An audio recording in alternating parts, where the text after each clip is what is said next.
एक पुराने मोहल्ले के कोने पर एक छोटी सी टूटी दुकान थी। उसका मालिक रघु मोची, 70 साल का, झुके कंधों वाला, हमेशा मुस्कुराता हुआ इंसान। रघु की दुकान पुरानी थी, पर उसके हाथों की कला आज भी नई थी।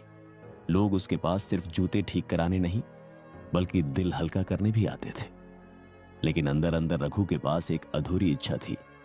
काश मैं अपना खुद का एक बड़ा जूता घर खोल पाता, जहां गरीबों के लिए काम फ्री में करता।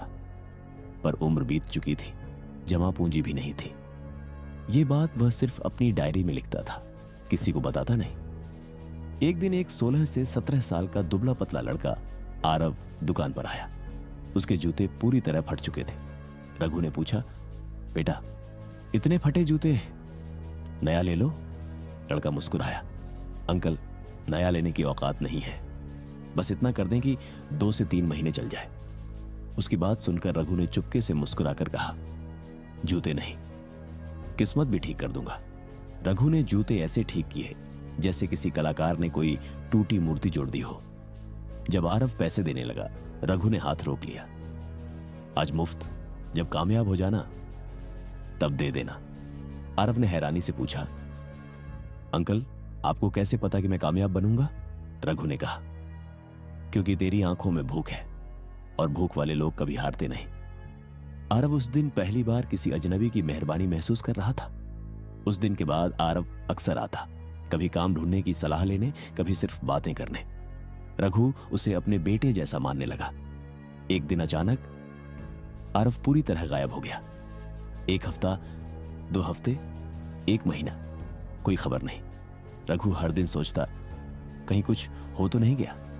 लेकिन आरव नहीं लौटा। 5 साल बीत गए। रघु की उम्र भी बढ़ रही थी। सपना बस सपना ही रह गया था। एक दिन सुबह दुकान खोलते समय एक चमचमाती कार दुकान के सामने रुकी।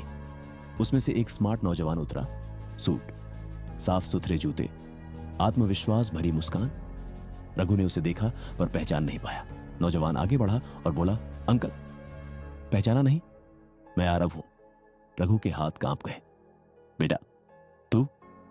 आरव ने बताया कि वह 5 साल एक कंपनी में छोटा काम करता रहा। कड़ी मेहनत, ईमानदारी और सीखने की भूख ने उसे कंपनी का हेड शू डिजाइनर बना दिया। आरव ने कार का दरवाजा खोला, एक सुंदर बॉक्स उठाया और रघु की ओर बढ़ाया। अंकल याद है, आपने कहा था जब कामयाब हो जाना तब पैसे दे देना। मैं पैसे नहीं लाया, मैं आपके अधूरे सपने को पूरा करने आया हूं। रघु की आंखों से आंसू बहने लगे। इसके बाद आरव उसे पास की एक नई जगह ले गया। वहां एक शानदार बोर्ड लगा था, Raghu footwear house by Aarav. Raghu सुन रह गया। उसका सपना जो वह पूरा नहीं कर सका, आज उसके द्वारा दिए गए एक छोटे से मुफ्त अच्छे काम ने पूरा कर दिया। रघु ने कहा, बेटा मैंने तेरे जूते ठीक किए थे, तूने मेरी जिंदगी। और कहानी हमें यह सिखाती है, कभी किसी की मदद छोटी मत समझो।